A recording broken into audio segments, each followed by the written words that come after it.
Hey there. You probably noticed that some chords are just more difficult than others to learn. And you've probably already found out the B chord is one of those, along with chords like F and some of the like C minor and B minor as well.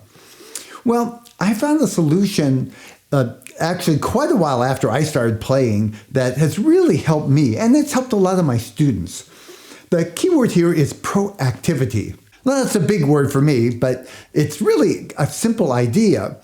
There are many things in terms of playing guitar that you want to prepare ahead of time for. Basically, proactivity means to look ahead and do something to prepare for something coming up. In the case of guitar, like chords, you want to start playing chords that are difficult before you actually need them, before you actually have to use them in a song or something. When you have to use something right away and you struggle to get it, it's difficult, you end up building up tension in your hands. And you even develop some bad habits, which is a mistake. You kind of have to undo that over time. The best solution is to practice the chords a little at a time. So for an example, with a B chord, you might want to add that to your repertoire of practicing for several weeks at a time. That means that you would do some simple exercises with the B chord, maybe as a warm-up for your practice session, or a little later.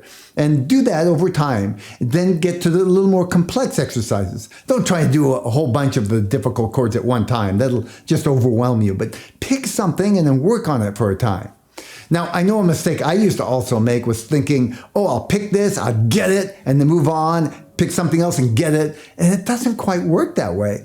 I often would work on something, I'd get some improvement, but I'd never quite get to where I had imagined I'd like to be.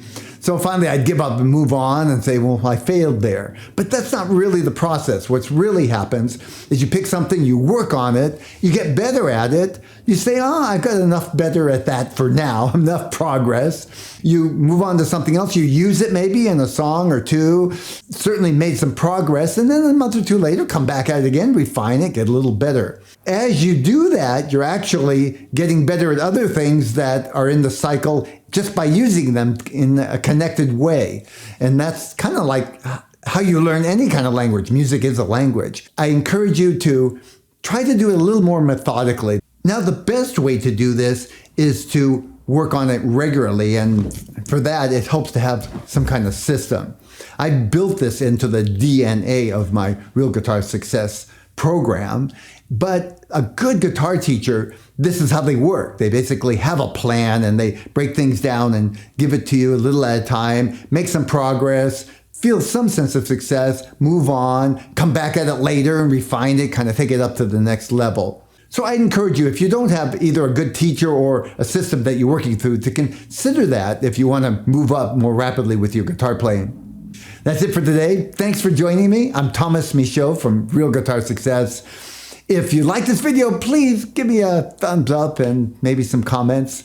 I look forward to seeing you again soon. Bye for now.